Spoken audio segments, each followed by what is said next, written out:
You're live. Welcome, folks. This is House Corrections and Institutions Committee. Oop, we gotta flip the calendar.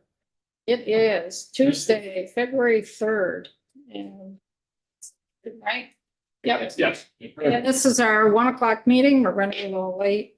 We do have a full agenda this afternoon, but we're first going to start on House Bill 540. We've taken some testimony on this. It came from a post-adjudication reparative program working group. Language was proposed unanimously by this working group to upgrade the language. It used to be around a reparative board. It is now reparative program, and it just clarifies its operations.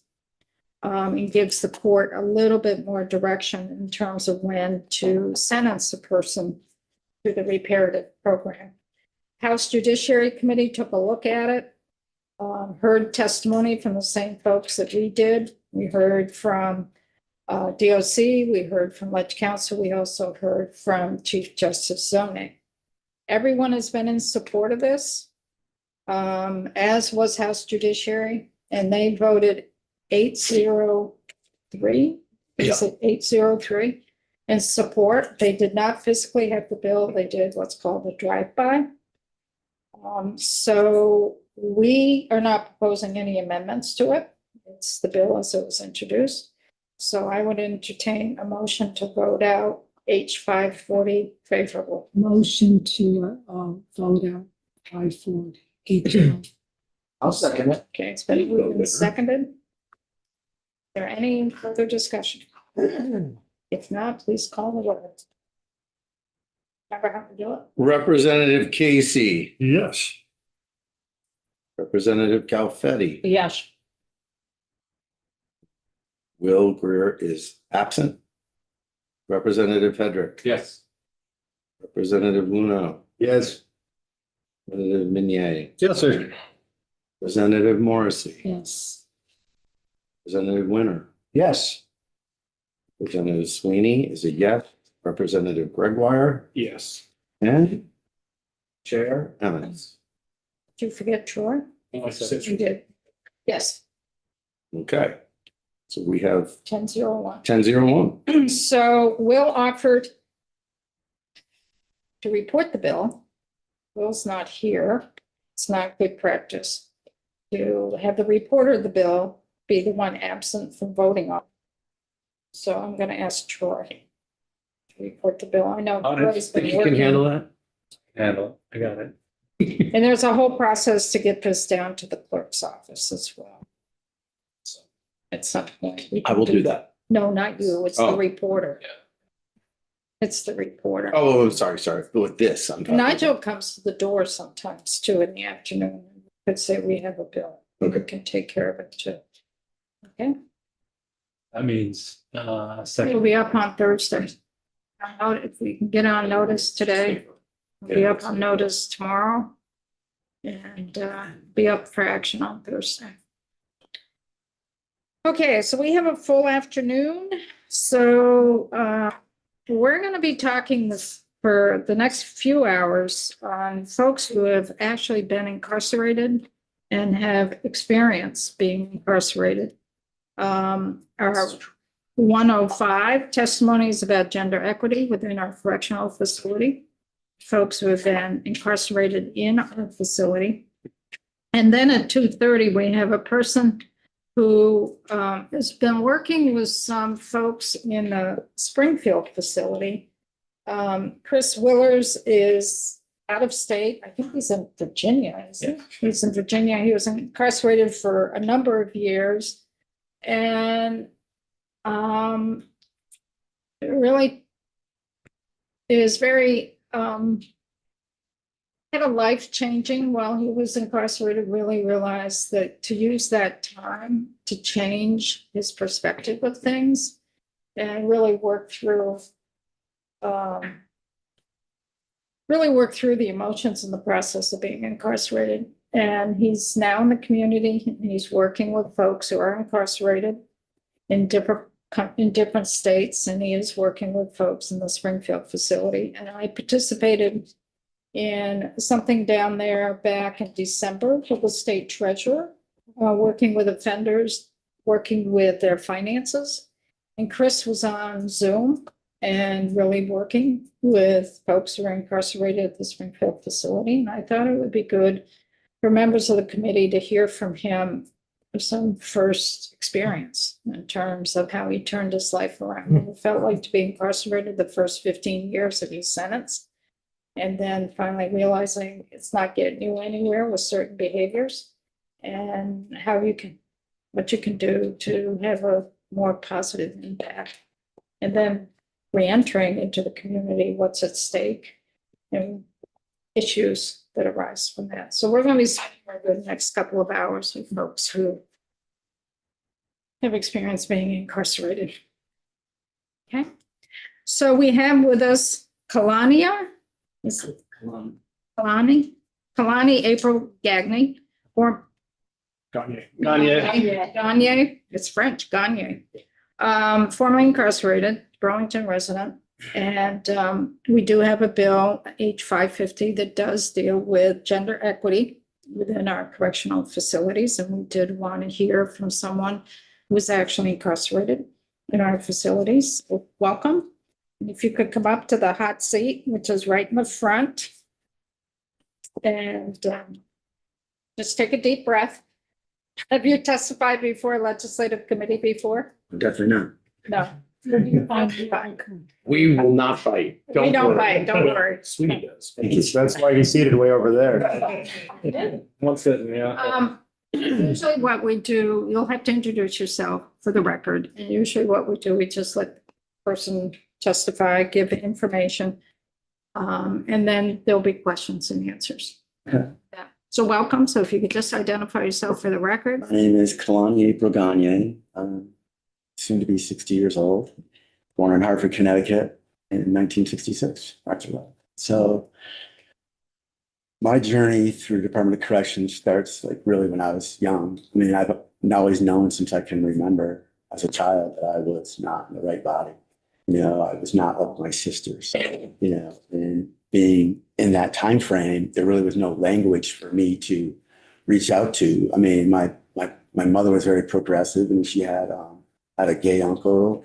She had some lesbian friends and stuff. So, but I knew that wasn't me.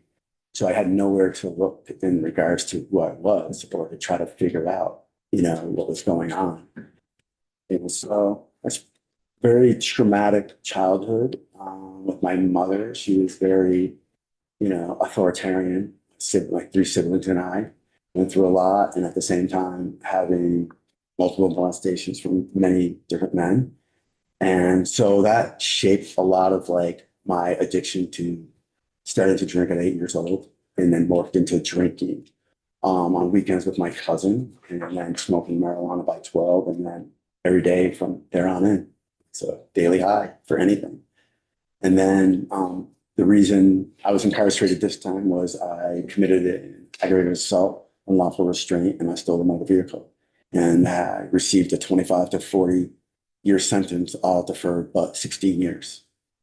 That was here in Vermont. Yeah, it was in Rutland County Okay. and the town of Pittsford, in Rutland County. And so I received a sentence of 25 to 40 years. And after I was sentenced, was shipped out of state the next day, which was, I believe, on Tuesdays, they did their transports back then. So, Okay, so being shipped out of state, it was when, which state did you go to? Was it Kentucky? the first state I went to was Kentucky. Kentucky. So this is our out-of-state program Yes. for folks. How many folks were shipped out at that point?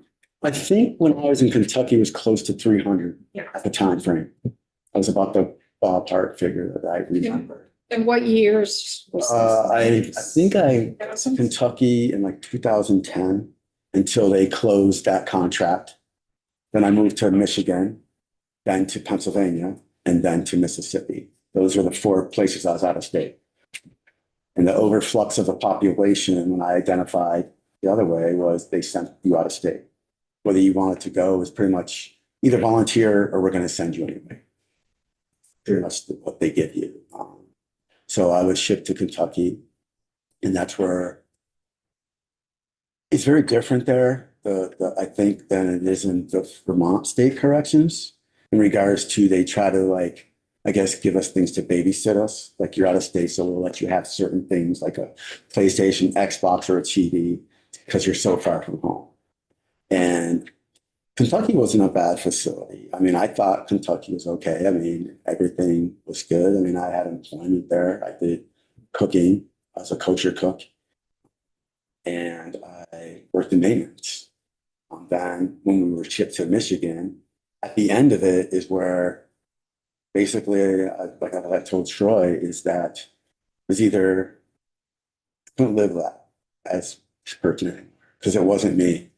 And so the decision was, I'm going to kill myself. I can't continue to live this way because the pain was too great. So live this way in terms of your gender identity or being incarcerated. Being the person I was born as, I could no longer live in that body. I could no longer live with that mind. It just was too stressful for me. I just want to clarify, so when you were in Kentucky, what identity did you have? When I was incarcerated, I was identifying as male. In Kentucky, okay. In Kentucky. Okay, And I so then you identified got in to Michigan. Michigan, I identified You had had as enough. male. And then towards the end of our contract in Michigan is when I come out Okay. to my caseworker with the Department of Corrections and the out-of-state caseworkers. Sure. Let them know that I identify. And the story for me is that I had enough drugs to kill myself. I had my razor blades and I had a noose and I was done. And I called my family members to say goodbye. And so my daughter was going to be the last one. She was 13. And my sister, April, I called, was the last one before my daughter. And I had said goodbye. And she knew something was wrong because I don't use goodbye to people unless I mean goodbye. And so she goes, I know you're not going to tell me what's going on, but I just remember I love you. And then I called my daughter and she was going through something and I could tell. And I said, well, just because I haven't been there for 8 years, Olivia, I know you, you're part of my flesh and blood. And she said that she had told her mother something in regards to her being attracted to females. And I didn't care. And so I was looking, I could see myself from the phone and I knew what my plans were. And it was like, what do I do? Do I save myself or my daughter? And so I said, well, Liv, as I'm looking on this mental precipice at the abyss, I'm like, well, daddy's not gay, transgender woman. And she was like, oh, great. That's awesome. I have transgender friends. And kind of like that was how Kalani was finally able to be Kalani because my daughter needed me. And her mother didn't think her being attracted to women was appropriate or normal or, the terminology she used was different. But so I needed to protect my daughter. And that's why I became me. And then that's when I told the state of Vermont, out-of-state caseworkers. And then it was really too soon to try to do anything in Michigan because we were leaving. So then we went to Pennsylvania. That is where you go and talk to a psychiatrist, a psychologist, a therapist, a social worker, a general practitioner. And I presented them with how I identify. And they have a committee there and they sit down and they talk to you and they ask you questions and stuff. And then because of my history with working with psychiatrists on the street, I was granted HRT, which is human, or hormone replacement therapy. Yep. And so that started that. And that's where it was. And Pennsylvania was not such a bad facility in regards to how I was able to deal with things there. They had once a week, they had all the transgender women from all the male facilities that would meet the video thing there. And you got to talk about things that were going on or issues that you see or things that you feel could have better health care or better, coverage as a transgender woman.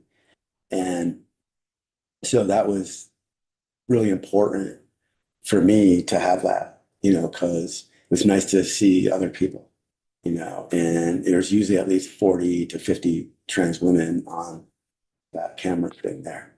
So if you could also speak up a little bit, because. Sorry. No, that's Sorry. fine, because we have the machine Okay. here, so. So when you had the video, Mhm. was that just with, was that with just Vermont incarcerated folks? Or was it part of who we contracted out for that prison? Well, the slippery slope of Pennsylvania is we were actually interstate compacted, every one of us. So we were not technically Vermont inmates anymore. So you were on the interstate compact? Yes. Which is, so were you on the interstate compact in Kentucky and Michigan as well? Nope, Yes, Vermont switched. had the controlling contract. They had to follow Vermont DOC guidelines. But Michigan as well, and Mississippi as well, but not Pennsylvania, because we were literally all of us interstate compacted, which gave the state of Pennsylvania as if we committed our crime in the state of Pennsylvania. So they had control over us. You know, and at times they did refuse DOC to come in and see us because they had that authority to do that, because they're technically weren't their inmates. And so that was kind of interesting. Is that a state prison? That was a Yes. Pennsylvania state prison. Camp Hill is the actual And name. that was state run. That was state run. So the videos that you were having were within the state of Pennsylvania incarcerated. All their male facilities that had transgender women housed there. Yes. Yep. So the caseworker that you were working with Mhm. at that time, was that a Vermont caseworker? It was with Pennsylvania. Pennsylvania. It was all Pennsylvania. Because we were paying the state of Pennsylvania to house you folks, to house Yes. everyone. How many Vermont inmates were down there?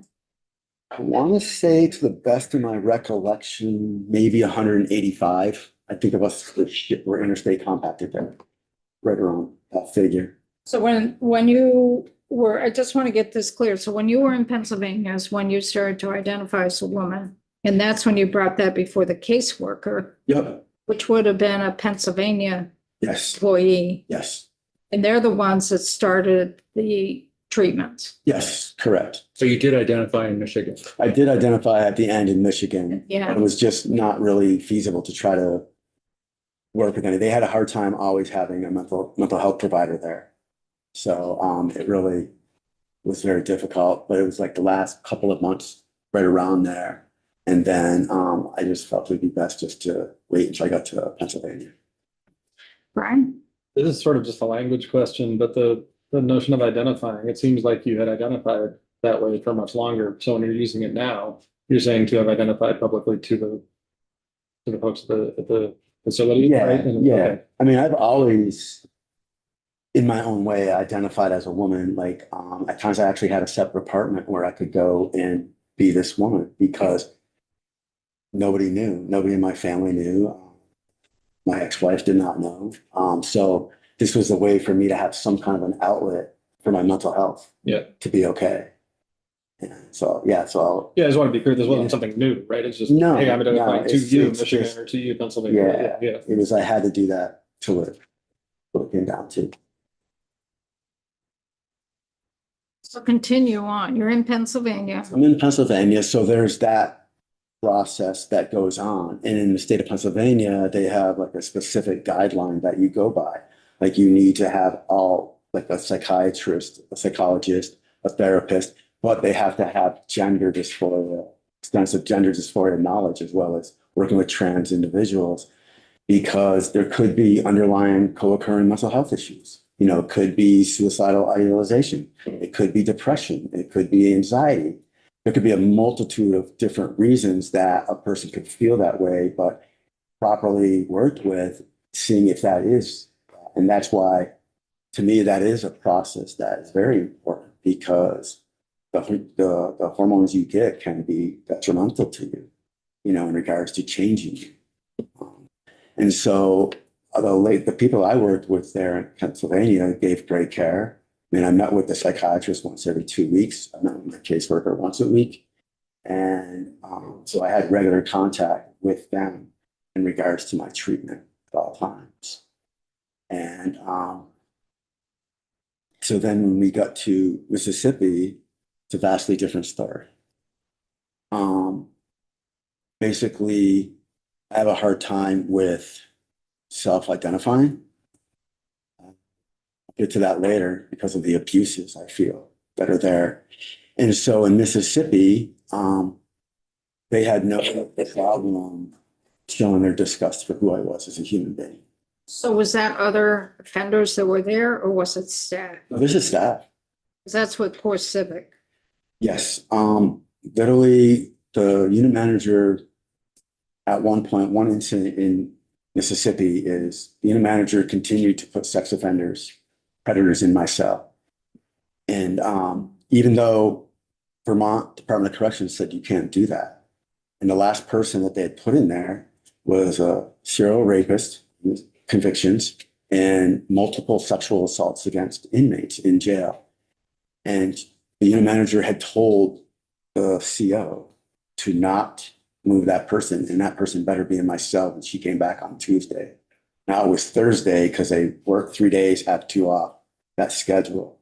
So she called a captain of the facility and was very concerned for my safety. And he came down and removed that individual from my cell.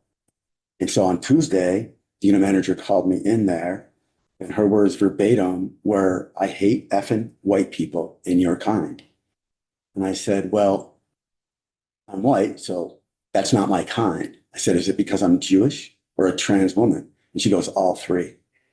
And I said, and I was a smart ass. I said, "Well, if I'd known that, I would have bought a ticket because I hit the trifecta, you know?" And she very vulgarly told me to leave her office. They did not follow protocol of proper searches. They had males search me.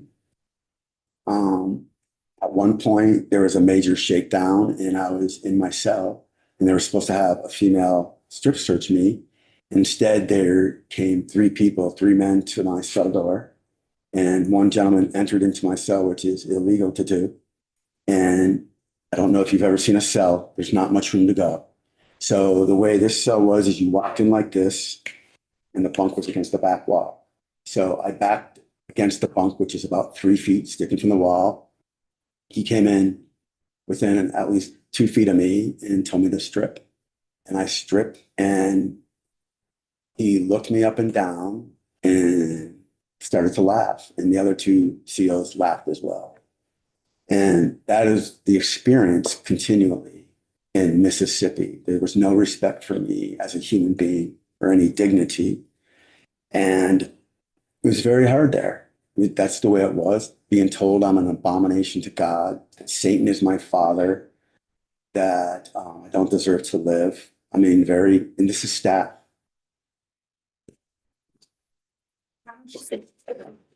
So when you're out of state, like we hear, and it might have changed since, that the Vermont inmates are kept completely separately from the other inmate populations. But And I'm wondering if your experience just in the different states, if that worked every place. Kentucky, at one point prior to my there, the Vermonters and Kentucky people didn't integrate together. They did, mingle. In Michigan, there was nobody else there but us. In Pennsylvania, I literally was housed in a unit with all PA, pretty much 98% Pennsylvania inmates.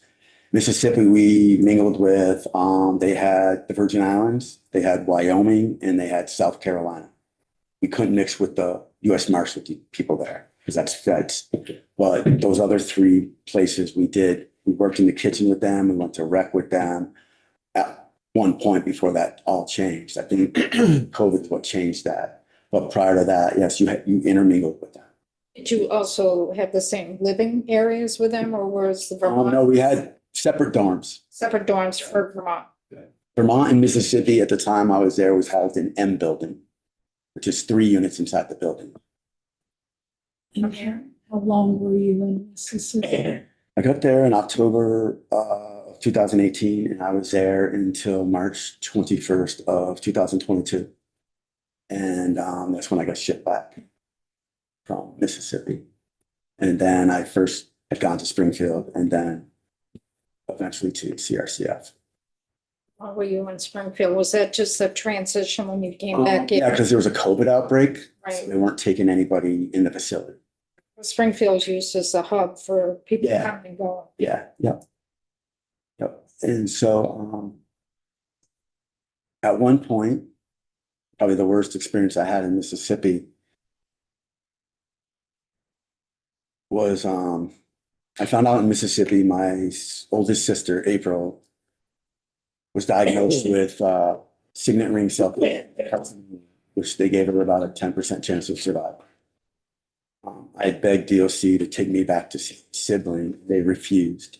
Said basically, my words I use, the way I got from them is, I don't have a right to be there. Though I was charged, convicted, and sentenced in the state of Vermont.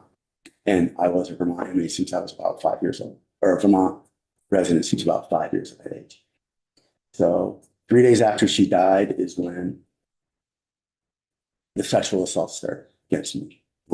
Being brutally, savagely beaten till I was knocked out many times because I would fight. To where I had shoulder surgeries due to this to protect myself. A complete rotator cuff replacement with no ligaments in the arm anymore. And I had to have this arm repaired shoulder as well. The out-of-state caseworkers knew what was going on. Other people, incarcerated individuals, told them what was going on. My niece, who was a fierce advocate for me, was in close contact to one of the out-of-state caseworkers and told them exactly.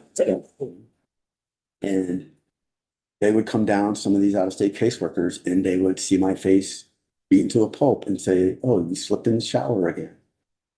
So at that point, you really feel like you're not a human being anymore. And so that was very hard to deal with, you know, and all through this, for me, like, I'd finally gotten to be drug-free after 46 years of addiction. You know, I was sober. And it didn't matter that this was going on and all these things. I had court cases that I have still against Vermont DOC. Prisoners' rights knew. I wrote a 27-page letter to one of the prisoners' rights person and documenting things to them. Nicholas Demo, when I grieved what was going on, never answered any of my grievances. So I really felt like there was nobody there for me. That was my experience in the Department of Corrections. I mean, I had no amendment rights. I'm pretty sure that goes against the 8th Amendment of cruel and unusual punishment. But that seemed to be what it was. And it wasn't just me that had problems. There was other people who had problems as well. You know, but from my experience, what I experienced in Mississippi was very traumatic. You know, there was nobody there. One of my only ways to really cope with things was to cut. Like, I was a cutter. That's the only way I could feel good. It's the only way I could try to take the pain away because I wasn't doing drugs anymore.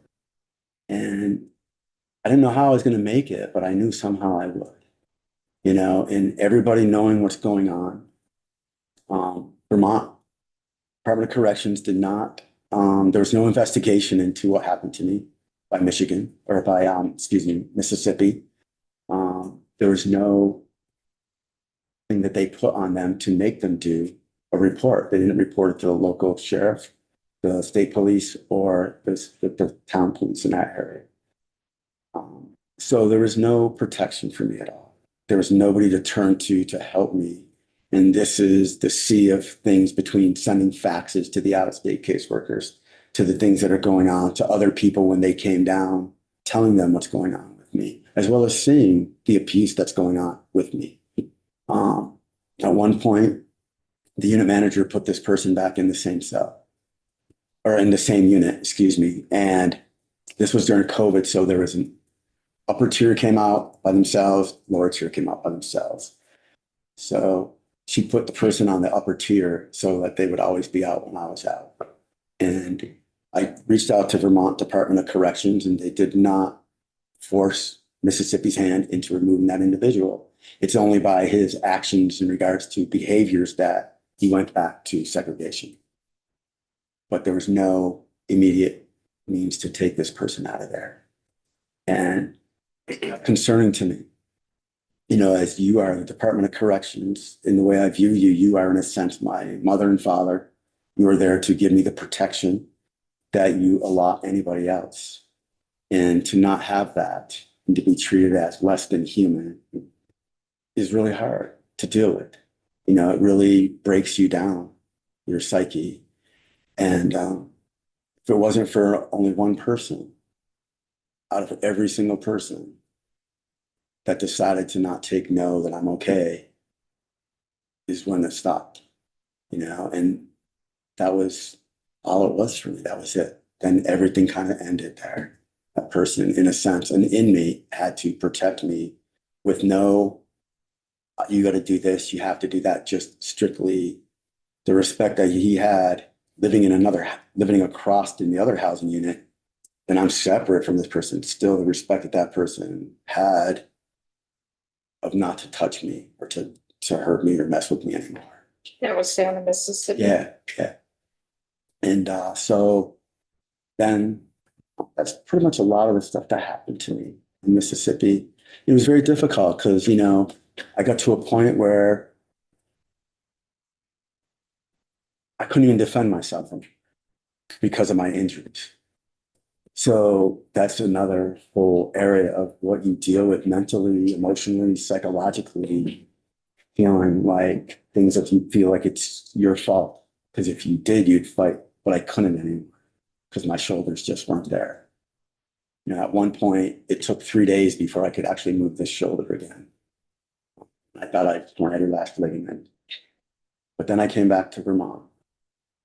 And my experience in Springfield was generally okay. When I first got there, I'd gone to the CO and told them, like, I really, you know, can't be in a cell with somebody because I'd lived for like about the last 4 years about 3+ years in a single cell after I finally got situated in Mississippi.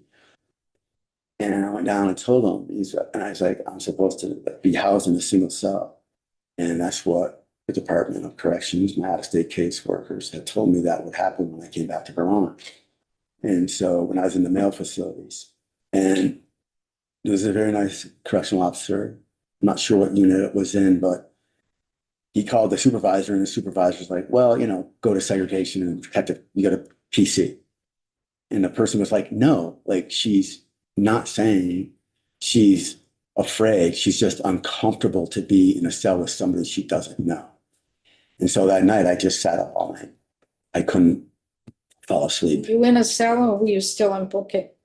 Excuse me? Were you in a cell or were you still in booking area No, this is after I got sent down back to the housing. I to the housing units? think it might have been G unit, GHI. I think that's how it goes in Springfield. And so I think it was G unit, and a lot of them were workers, kitchen workers at the time, or other workers. And I mean, so I just stayed up all night because I didn't know this person above me, you know. And then the next day they moved me over to, I believe it was Bravo, where there's single cells. And that's where I stayed until I went to Chittenden. And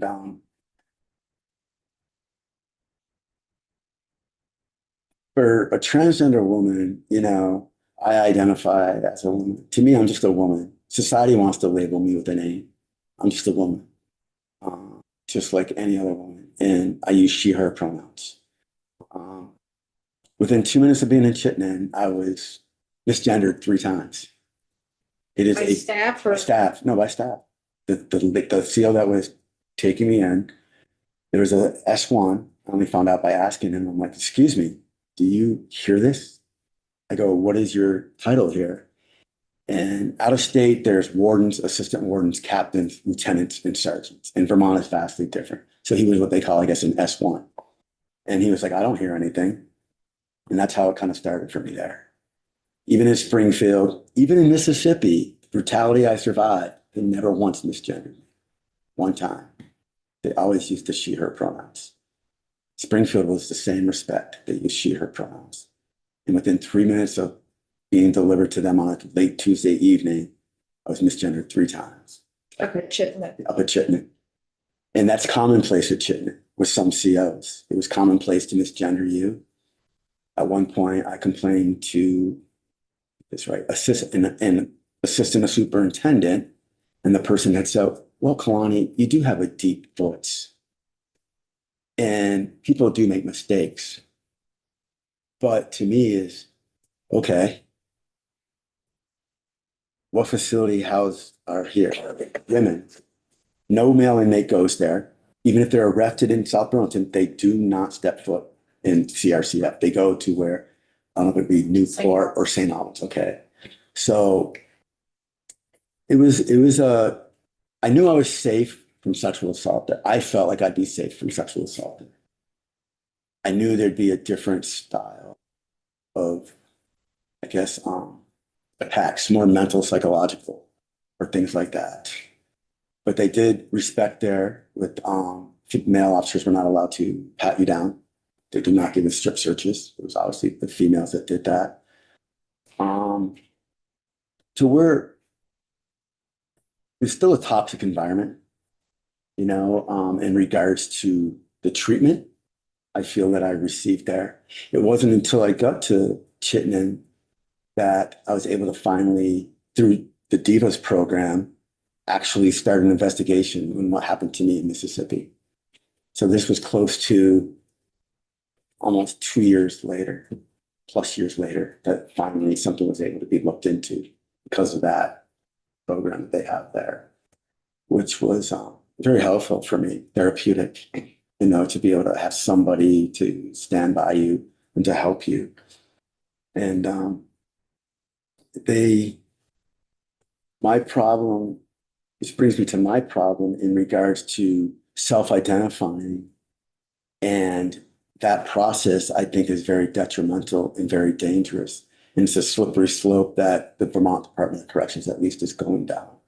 I feel because the Department of Corrections staff and administration, your job and knowledge is safety, security, and the running of an institution. Unless maybe you were a psychiatrist and had worked in that field. I don't know. But the determination of who should have treatment, like I found many different states, you know, the Federal Bureau of Prison, you know, that is one of the things that you do, the guidelines that they have, a licensed psychiatrist, social worker, therapist, psychologist, you know, some use an endocrinologist, I think. Okay. And they all work together to make the determination who, you know, especially when it comes to housing.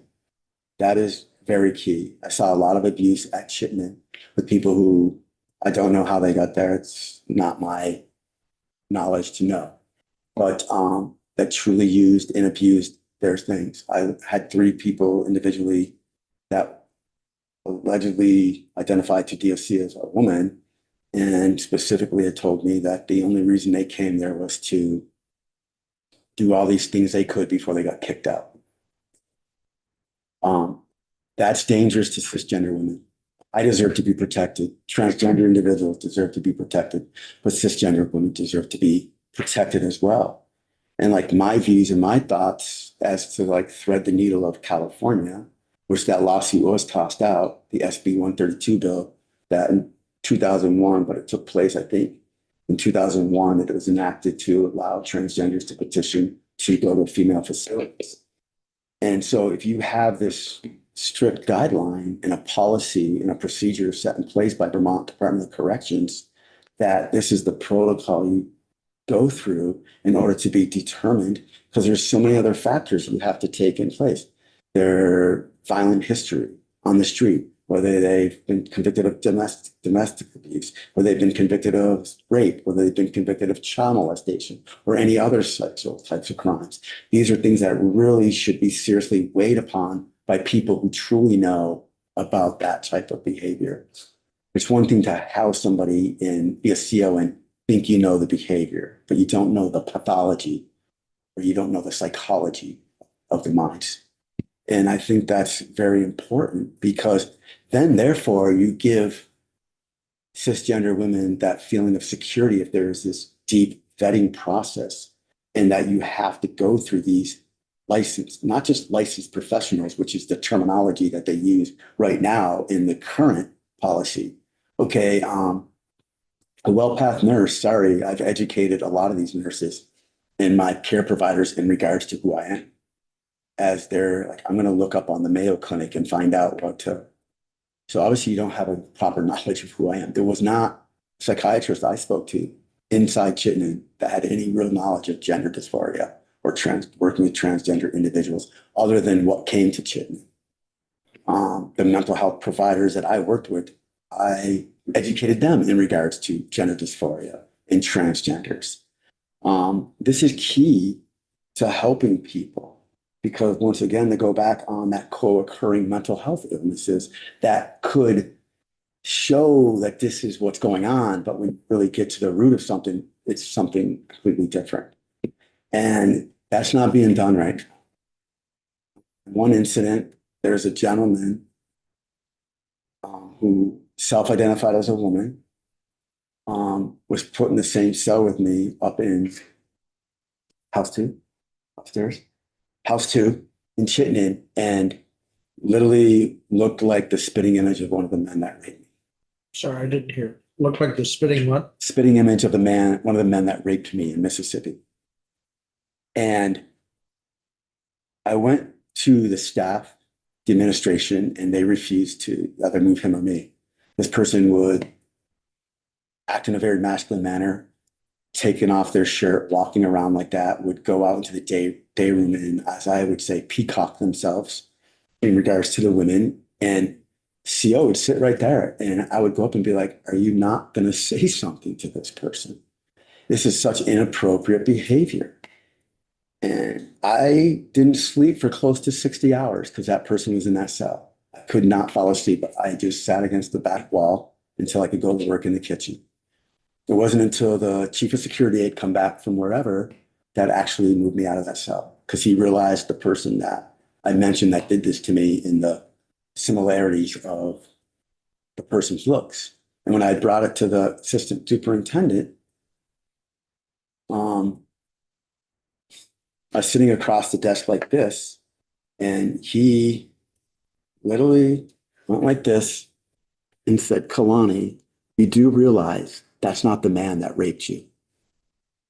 And I politely said, I didn't know you had a degree in psychology or that you were knowledgeable in PTSD. And I got up and left. But that's the treatment that I received there. And if it wasn't for the chief of security, who was a very admirable man and was, to me, one of my strongest allies, I felt there, that I felt safe, and if it wasn't for that, I don't know what could have happened mentally, just mentally to me, not even physically, but mentally. And seeing the abuse of people repeatedly, I don't know what the Department of Corrections is supposed to report to you. But I was under the understanding that all PREAs are to be reported. All assaults are to be reported. All physical assaults are to be reported. I'm curious to see some of these individuals that I know of. One individual when I was there alone that probably should have had at least 2 to 3 dozen PREAs against them in the time frame 2 years and 3 months that I was there.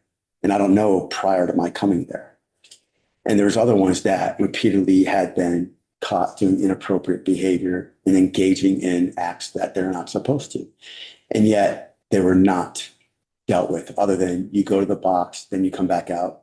Sometimes they generally put you in a different housing unit. But that was the environment at Chittenden Regional Correctional Facility that I witnessed firsthand. To me, it's a very slippery slope in the Vermont Department of Corrections with the way I see their policy now, because I feel it's more detrimental to the transgender community. I think it's not really holding great weight to how you view transgender individuals by just allowing people to simply say, this is who I am. Okay, you're going to the female facility. What about the females? What about the cisgender women having the right to be protected? So I have a hard time with that. I've written some things down that I'd like to share with this committee. And one of the things, I think I sent this to Tate as well, the key provisions for me in this bill is a professional vetting, licensed psychiatrist, psychologist, therapist with transgender care expertise, as well as gender dysphoria. Enhanced review for individuals with histories of violence, sexual misconduct, rape, and/or sexual molestation. For me, is paramount is a zero tolerance policy. If you're a transgender woman and you go to Chittenden Regional Correctional Facility because they allow you to, I don't feel like you should be given a chance. Again, it should be, as what PREA is supposed to be, a zero tolerance policy. You made a mistake. Sorry, we understand, but you're going to go back because we need to protect the population. So that's really, very important to me. There needs to be an oversight board on this with corrections, involving the superintendent, the assistant superintendent, women's rights advocate group, somebody from one of the groups to be an advocate, an LGBT, representative, to ensure that there is going to be accountability for the offender who did this, and as well as holding DOC accountable for what are you going to do and how many times does it take before you begin to protect the vulnerable population. And leads me to, which is why, because cisgender women, a lot of cisgender women that are housed at the Chittenden Correctional Facility are women of domestic abuse, trafficking. They've been told to do things for sex. They've been abused. They've been victimized. So you're already dealing with a population that is at a higher risk as it is. And when you have that type of environment, and I speak personally through the abuse, like it's hard not to sometimes associate that this person is trying to manipulate you. So I think that's why it's really important to have those people who are professionals to do that, and, like in the Paddock, Pennsylvania Department of Corrections, they have an actual specialized committee where it's typically 6 medical experts. You first go to the psychology department and you identify as a woman. Then there are guidelines, which most of the states that I will quote from use WPATH, which is World Professional Association for Transgender Health. They use a lot of their guidelines. In the California, that's a medical evaluation by mental health staff, adhering to clinical guidelines from WPATH. The specialized care, they work with mental health providers as well as the general practitioner. Not that a general practitioner doesn't know medicine, but what is their real experience working with transgender individuals or being able to diagnose them? As you can imagine, I did 16 years, so times have changed. Prior to that, on the street, you went to a psychiatrist. I would have went to my doctor and said, I identify as a woman. Go see the psychiatrist. I sit down with them, and they would have said, okay, you're going to live as a woman, identify as a woman in society, come back, and then we'll discuss HRT. And then once you come back, you've done everything. You're continuing to see a psychiatrist or psychologist or licensed therapist throughout this time. And then you would get the hormone replacement. And then it would be at least another 1 to 2 years before they would even consider any kind of surgery, meaning bottom surgery, or vaginoplasty, as they call it. And now this whole confusion to me of self-identifying kind of takes away and strips away all that where there is professional people to vet properly.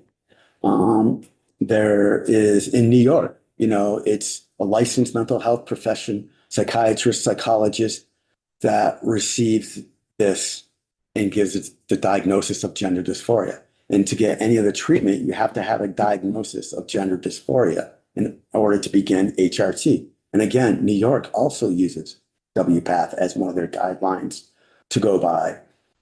In Ohio, Arizona, California, they use mental health providers to give that diagnosis before they will start HRT or any type of therapy. And certainly that is the guideline. And a lot of these people use WPATH in regards to looking at things, or federal guidelines in some cases. And that is, I feel like, how you thread that needle of the balance of cisgender women feeling safe. And because you have this, not that things still can't fall through the crack, because we know they can. But I think you have a better handle on protecting the cisgender population and allowing transgenders to be safe as also. There is some prisons that have transgender housing units. It's a voluntary unit. You're not put there because you're transgender. But if you feel victimized or not safe, they actually have a transgender housing unit that you can go to.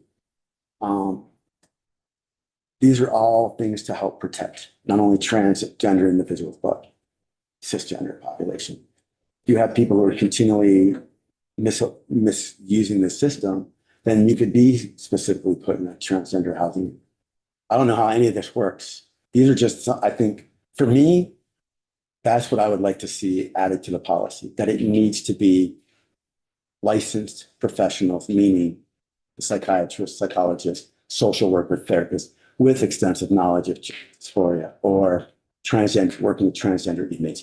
Those are the ones who should make the determination, A, for the therapy, as well as if you get to go to a housing unit, a female facility. Because I think that they're the ones who have a better knowledge of what's going on and can look for things like that. You know, like in Pennsylvania, there was 2 inmates that were denied treatment that were from Vermont because they didn't deny that they were women. They felt that they had other co-occurring mental illness and they felt that they were confused. So they were not going to give them treatment. And they were told that you need to live in the population, identify as a woman, and we'll readdress this later. And when they got to Mississippi, because they went to the out-of-state caseworkers, they were basically like, just give them their meds. I didn't hear that. When they got to When Mississippi, they went to Mississippi from Pennsylvania after being denied the treatment because of the psychiatrist, psychologist who that worked with them felt like they were confused, that they needed to like live like this for a while.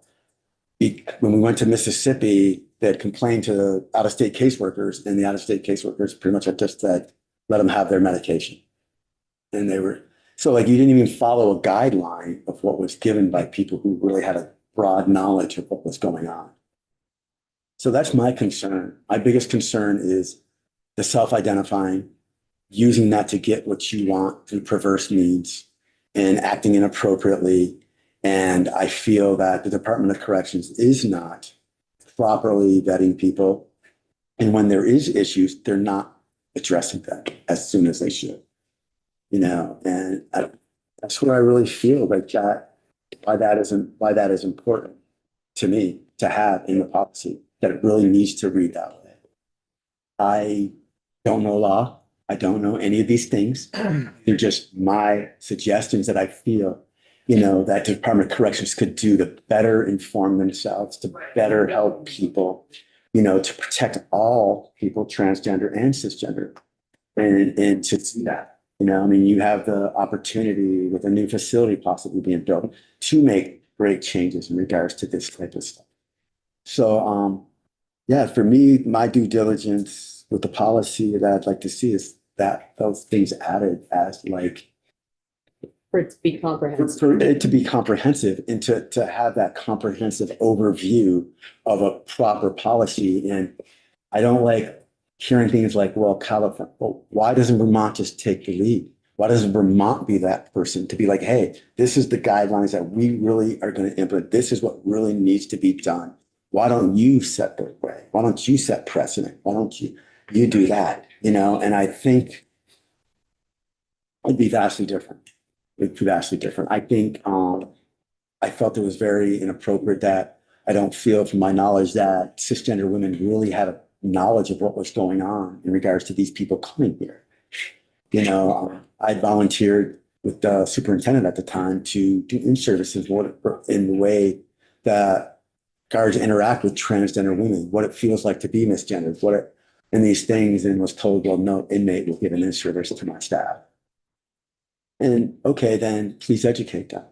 You know, so I don't know what they go through any of these things, but I think this is, to me, a good start to be included in this bill that I really feel. And like I said, I can't answer to legalities. I'm just a person that I feel some solutions to help the Vermont Department of Corrections to be better, you know, and they're not all bad. I mean, I've had some very good experiences. I've had, like I said, the chief of security at Chittenden was an amazing man that really, I felt like was an ally, and I could go to this person in regards to anything. There was a few COs that I could talk to in regards to that. And so it was nice, you know. there's no accountability to cisgender population in regards to what they do. And it still falls under guidelines of, there are write-ups in regards to like how you talk about my body, how you talk about my body parts, how you say things about me. And yeah, in regards to certain behaviors. One person had attacked me verbally and talked about my body parts and had called me degrading names in regards to if you were just gay or other terms, then why don't you just stay a man? And when I brought that up, they did nothing. The person that came to investigate it is literally how it went. The officer came to me in the kitchen and said, do you know why I'm here? I'm like, probably to, talking about the grievance. And he's like, well, first of all, it's not a PREA. Second of all, I have a really good relationship with this person. And third, they felt if anybody could get this person to be honest, it would be me. And I just looked at him and I said, well, that's 3 red flags. Have a good day. And I just walked out of the office. And it wasn't until the federal PREA lady had come that year in 2022, when I reported what happened, that person received a PREA. So DOC was not even going to give that person a PREA. They told me it was not a PREA. But the federal PREA lady said, oh, no, it is. So so they might not know the policy. They might not know what PREA really is. I don't know. But that way, if you have an oversight committee, you can see these things. It's going to help DOC to make them better for everybody. And I think that's the bridge of making everybody feel comfortable, Well, this is giving us a lot of information. Told you all she had some things to add to the bill. So. Did you feel when you were in Chittenden that you've been in facilities, I mean, you were in 3, 4 out-of-state facilities and then in Chittenden. Was there a different culture in each facility? I think, yeah. I mean, Kentucky was Kentucky because where we were at. I know I mentioned this to Troy. The only reason Vermonters love being out of state is you can have a PlayStation, you can have a TV, you can have an Xbox, you can have an MP3 player. And to be quite frank and honest, the amount of drugs that you can get, I stayed high for 11 and a half years of my incarceration. Every single day. These are for-profit prisons traded on the New York Stock Exchange. Okay. So Kentucky, they were making $8 an hour. If you offer a CO $1,000 to bring in a package of drugs, that's basically, they're almost a month's worth of pay to them. At $8 an hour, that's $320 a week times 4. That's $1,280 minus taxes, probably pretty close to what they make in a month. And that's the way it was in Michigan. That's the way it was in Kentucky, and that's the way it was in Mississippi. Pennsylvania was different. There was still a lot of drugs around, but I even tried to work with, because I was concerned with the meth that they were getting down there. The drugs were really bad in Mississippi, and because they utilized the legal mail system, it's just bad all the way around. That's why Vermonters love being out of state, myself included, because I could stay high. And it was only through Kalani being able to be Kalani April Gagne, who she's truly been since she was born, was to be me. And when I became me, the moment I told my daughter, like, so much hatred and rage and anger towards the world left me because I was me now. It didn't matter anymore. Didn't know how I was going to make it coming out and another 8 years to go in my prison sentence, but I was okay. And everything that happened to me was tragic, but it was okay because I was Kalani, and I think that's important for people to know, like, what that does for you when you're finally able to be who you truly are. Mr. Chair said, thanks so much for coming in. First of all, it's a perspective we don't often hear, and I think it's really important as we're marking up bills and everything to get the story behind the words there. So really appreciate it. Like, you're confirming so much of the anecdotal information we've heard about out-of-state prisons there. Mm-hmm. One thing I've heard is you might see like gang activity down there that essentially gets imported to Vermont if somebody feels like they're in a position to join a gang. Might have been more Kentucky than Mississippi, but I don't know if you've seen anything like that. I didn't really see much gang activity out of state for me, really. Those who self-identified as Bloods or Crips, so that, but there really isn't that mentality of that, so I've never seen like a gang activity out of state. I mean, I didn't even see it in Pennsylvania, a gang, and that's was over a 3,000 bed facility. You went to the yard and there could be like 400 people in the yard with you, when it's the main yard. So I never witnessed any of that myself, any gang activity at all, and are there gang members that have been arrested and incarcerated in the Department of Corrections? Of course. I knew gang members that were truly from like New York City and the boroughs that were either Crip or Blood. But as for this activity and them having this great turmoil between each other, it wasn't, because there's such a small minority that the Blood Crip doesn't matter in jail for them, because it's not like they're living in New York City prisons or other institutions that are very, very gang related. Vermont, to me, I don't see where I've been housed has like this strong gang presence. That's one good thing, Jace. Yeah. Yeah. What about like connections folks would make out of state that might result in, drug trafficking later on across state lines from other states? I mean, I know there's people like I did time with that were from Tennessee. They were from Queens or Manhattan or Brooklyn or other places in New York City. People that they were from Pennsylvania, and there is people that do make connections. I don't know what they do in regards to that, but you do get to meet people. I mean, there's one person from Pennsylvania that was, was a Jewish guy that I used to go to the services with on Shabbat services. And I do reach out to him once in a while. He's still incarcerated, just to let him know, because at the very end, Pennsylvania, I'd said to him, he's like, asked me something about being different. And I was like, well, just to let you know, I'm a woman. And he just thought that was so profound. And so we made that connection of strength, and because he was gay, I think there was that strength of unity and connection. And so, but I don't know about the others. Could they possibly do that? I'm sure. That's speculative on my behalf. Fair enough. Thanks so much. You're welcome. And then Kevin? So, sorry, Brian. Sorry. Trying to understand, because there are different levels to this, obviously. So one of them is, yes, let's look at the law. Let's look at how people are placed. But part of this is also culture, right? It's training.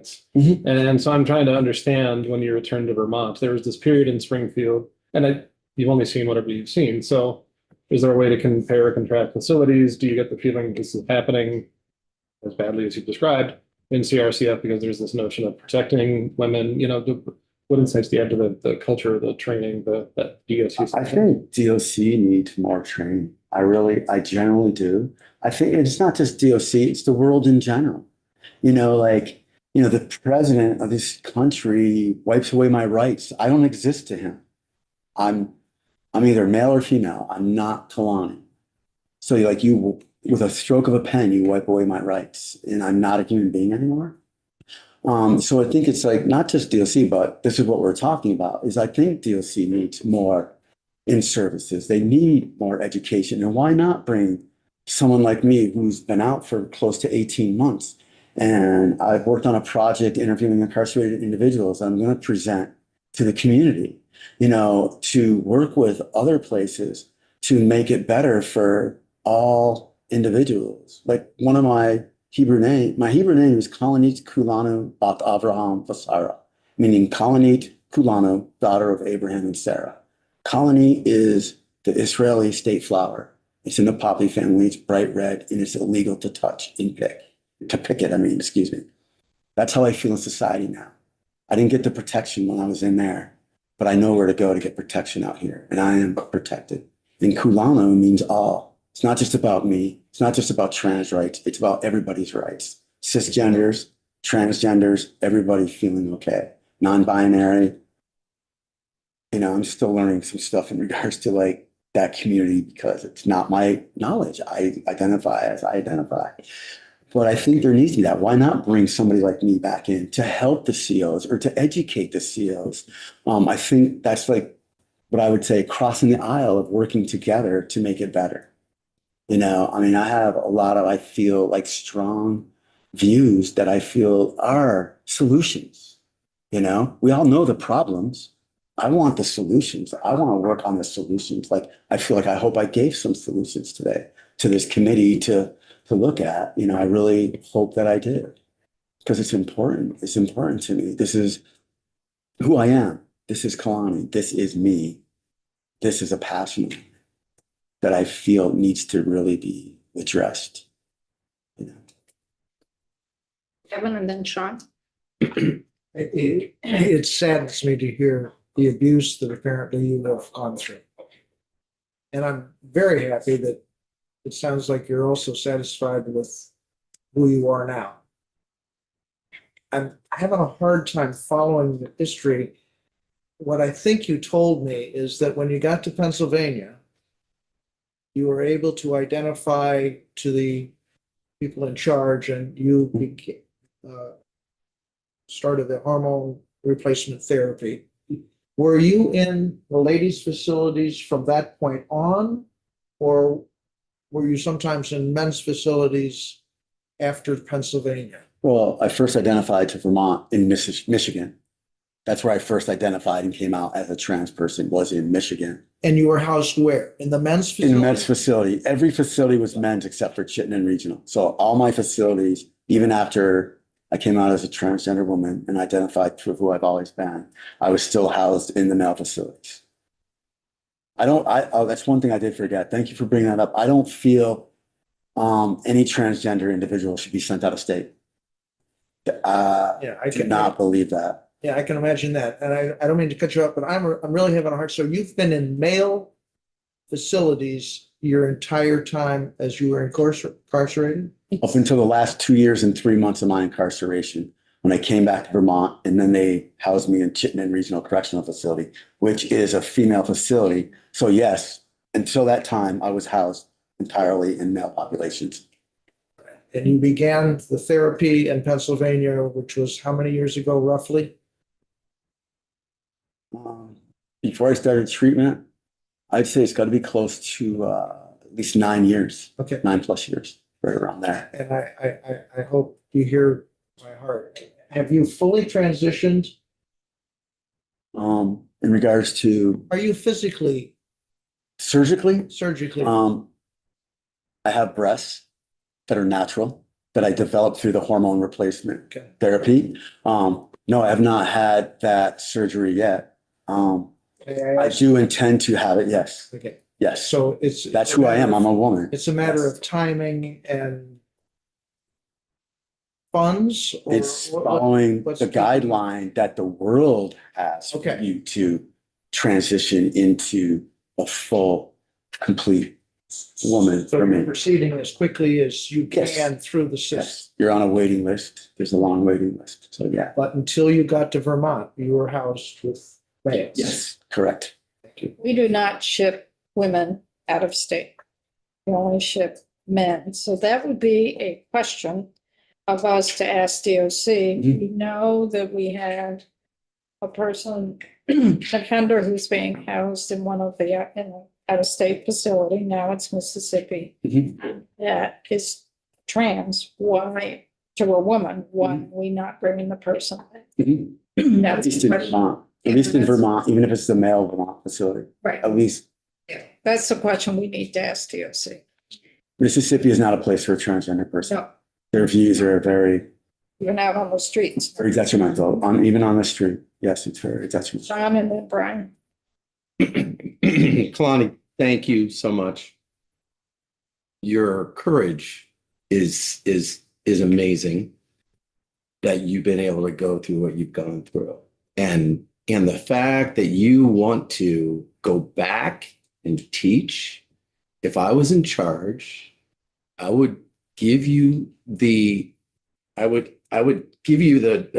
position to do just that and to set up a clinic, maybe at CRCF to start there, because I think you have that energy and that foresight and what you've gone through in your life to share. And just going back to teach, the fact that you want to go back in there to teach, means a tremendous amount to me, and I just needed to say that. So, I will do what I can with Troy to help, maybe make that happen.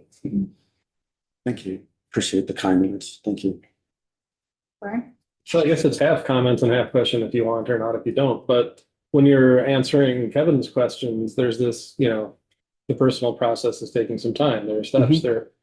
Is that comparable to what is being suggested with WPATH and the sort of, right? This is this deliberative procedure for figuring out what happens. I don't know. I think there's a perception that it's just, sort of like, that's how it happens. And No, clearly in your definitely personal not, life, it no. has not been. And it doesn't sound to me like the No. process that's being proposed for categorizing people is. Like a surgery It's involved. isn't just like you say you want the surgery and you get the surgery. You still, that protocol with the surgeon who would be performing that would be like, how long have they identified? How long have they actually lived as this woman? How long have they been on the hormone replacement therapy? That's going to be the surgeon. So it wouldn't matter what was said, it's the surgeon and who they work with, which around here would be Dartmouth, Hitchcock. And their process of, and then you need 2 letters of recommendation for that. So I've already done that process. Thanks. Correct. I don't want to put words, I want to propose this and you can correct me if it's not accurate. I think what you're proposing and certainly what I intend with this legislation is to leave this to the professionals. That every journey is going to be different, right? Mhm. And as long as we encircle these individuals who are looking for this sort of care with people who can provide that care, we can defer to the professionals to make those decisions. Does that feel? I feel 100%, like I said, I don't know Yeah. policies. I don't know these things. I just know what I wanted to present. Yeah. And it's up to the professionals. And that's where it really should be, which is, I can't say it enough to be so redundant of licensed psychiatrists, psychologists, therapists, specifically who have worked with transgender individuals, as well as an extensive knowledge of gender dysphoria. I think that's important. Yeah. And that is up to that process. So no, definitely.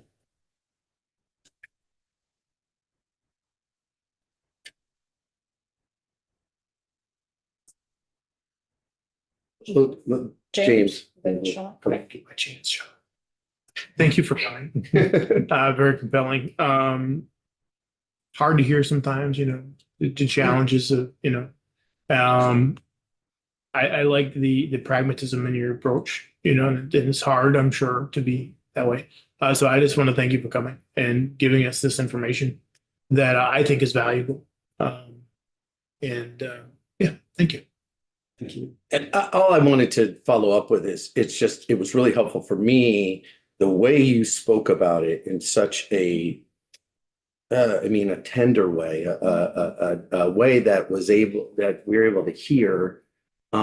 It helped me understand like gender dysphoria, cisgender. You put it in a way that, because we are all still coming to this stuff. Yeah. It's not, and you and I are very similar in age, and none of that was available to us when we were kids. I mean, You were in the closet with a lock on it. yeah, and exactly. And it was just, so thank you for just humanizing that. Yeah, definitely. Kevin? It sounds to me as though the availability of drugs in all of those facilities is just available. Very easy, yes. Yes, I mean, like I said, I And it stayed high sounds for to that. me, from what you've said, it's available because of the greed of the COs. Yes, that's a big part of the private prison industry because of what they make. Generally, if you look at the private prison industry, they're generally built in very depressed areas. So like they're lucky to have a job. So if you pay them $8 an hour less because they don't have a job. So that's why it's so rampant to be able to, in a sense, corrupt somebody. Whereas in the state of Vermont, I mean, SEALs are making a livable wage, and the policy and procedures and the oversight is vastly different as opposed to out of state. Because they really don't care, because a lot of the CCA And GEO are just private prisons. They got a contract with Vermont. They're making millions and millions of dollars. And as long as nobody gets kind of caught with their hand in the cookie jar, they're okay. And you're implying that Vermont is considerably different than all the other facilities you were at from the perspective of drugs being available. Having been housed in the Vermont Department of Corrections when I first came in until when I came back, yes, it's vastly different. The availability of drugs per se coming into the unit, they have x-ray machines, they x-ray your body when you come in. So if there's something that's not supposed to be there, they're going to see that. So it's a lot different than out of state. Yes, I would dare say out of state, you got like a 98% chance of getting drugs. 98% what? 98% chance of getting drugs in the facilities I've been at. I mean, I stayed high for 11 and a half years. 11 and a half years, every single day. Suboxone was what I got. So I stayed high every single day for 11 and a half years of my incarceration until I became sober. Coming up will be 6 years of my sobriety soon. You specifically said Suboxone. Suboxone, Subutex, they were strips. When I first came in, they were pills. So yeah, it's vastly, and I dare say in Vermont, having been housed in the male facility and the female facility, is that a lot of that comes from the misabuse of the MAT program, the medicated assisted treatment, where people are cheating their medications and they're spitting it out and they're selling it in that thing. I can honestly say that in my entire 11 and a half years of using, I never did a bodily orifice drug. One thing I would never do. I'm not going to take something from somebody that could give me a disease, and that's what happens in Vermont. The male facility and the female facilities is the misuse of that medication. There's another whole topic that I am working on as well, that I really want to advocate for as well. So More and then I'll stop. That's What did it take or how did you become drug free? it was a point in my life, there was this internal conflict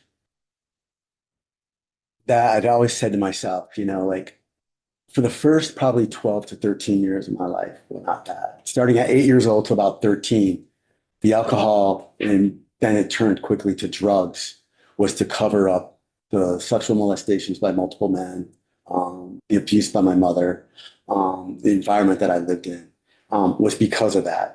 And at about 13 is where I transitioned literally into, it was to protect Kalani, because of the way the world was seeing me, and it's kind of like, to paraphrase a little about Pink Floyd's song, like, when I was a child, I had a fever. My hands felt just like two balloons. Now I have that feeling once again. I can't explain. You will not understand. This is not how I am. And that's my identity as a woman. Like, I would say that to friends, like, I'd say that and they'd be like, oh no, I know you. And I'd be like, well, that right there tells you don't know me, because that was my way of trying to come out, because I didn't have that. And so my addiction was tied to Kalani for 13 until I was 54. So that's 40 years of my life, 4 decades tied to my identity and keeping Kalani safe from the world. And so when I became Kalani, there's this battle of like, what are you doing? Like, you just came out like in a prison system and you're really not going to go back in the box. Like, you did it in the most seeable place you could possibly do that, and so even more than the world, so to speak, because this is my world and there was no hiding it. There was no going back. Like, this was my identity. And there was that battle. And it was a friend who said, through all this stuff, that said, if you're going to keep getting high, just don't come back and talk to me anymore. And that was the catalyst, because it was a merry-go-round. I didn't know how to stop getting high. I woke up in the morning, I put the Suboxone in a spoon, went downstairs, heated my water, came back up, made my coffee, participated in taking of the drugs. And then that was, how do I get off that merry-go-round? Yeah. I wanted to stop, I just didn't know how, because it was literally, I'd wake up and that was my routine. Thank you. Did they assist, and I don't mean to be jumping, did they assist you in any way? No, it was cold turkey for me. I'm a firm believer in quit smoking, it's gonna be I quit smoking. Yeah. There's no tapering. Was I very uncomfortable? Yeah. Yeah. After using for 11 and a half years, you know, consistently. Yes. Well, first of all, I want to thank you for who you are. Talk with us. Thank you. And, well, I said it before to you. I'm sorry that this happened to you, and I know I'm sorry doesn't cut it for what you've gone through, but I am truly sorry. Thank you. I appreciate the committee allowing me to come here to testify. I certainly am greatly appreciative to Troy.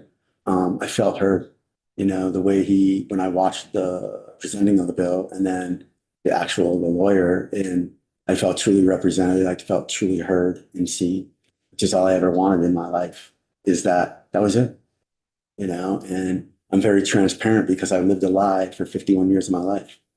And I refuse to be transparent anymore, or I refuse to be locked in that box. I will be as transparent as somebody's comfortable in hearing, because nothing bothers me. And if it's to help other people, that's what I want to do.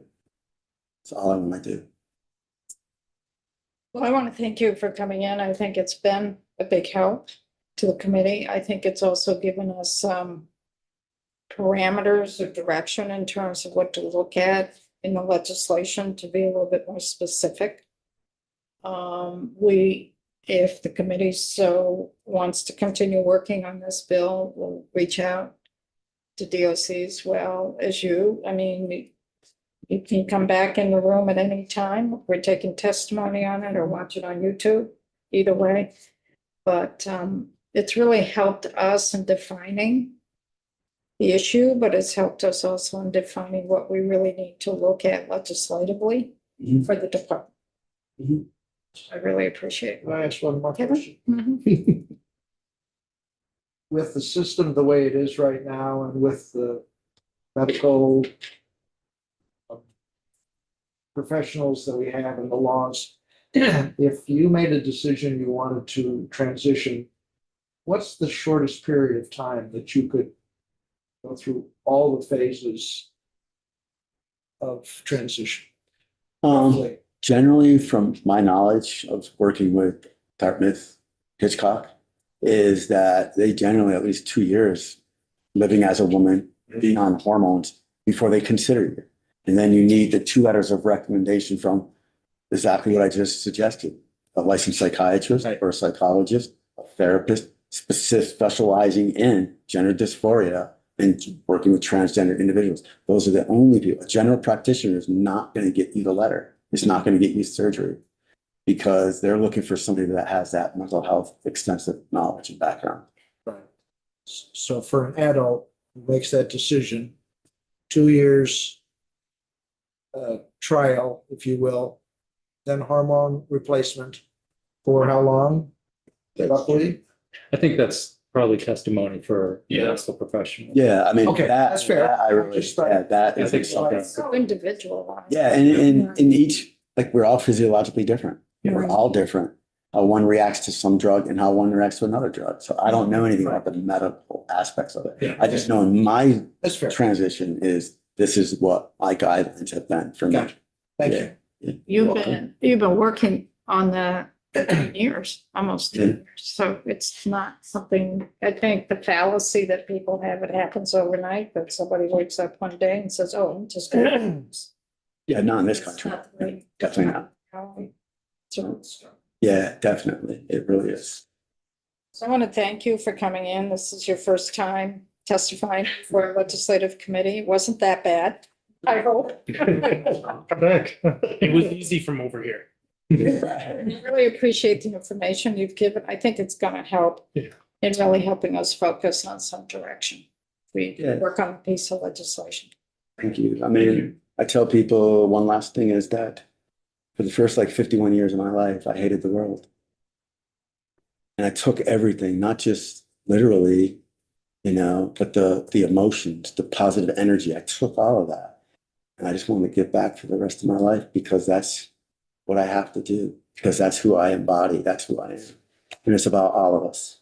All of us. It's all about everybody being okay. And at the end of the day, whether you understand Kalani or you accept Kalani for being a trans woman. Doesn't matter to me. Just please treat me like a human being, because we all are human at the end of the day. Yeah. Thank you. Thank you so much, all of you. Thank you. Appreciate it. Thank you. Thank you. Thank you. Thank your names.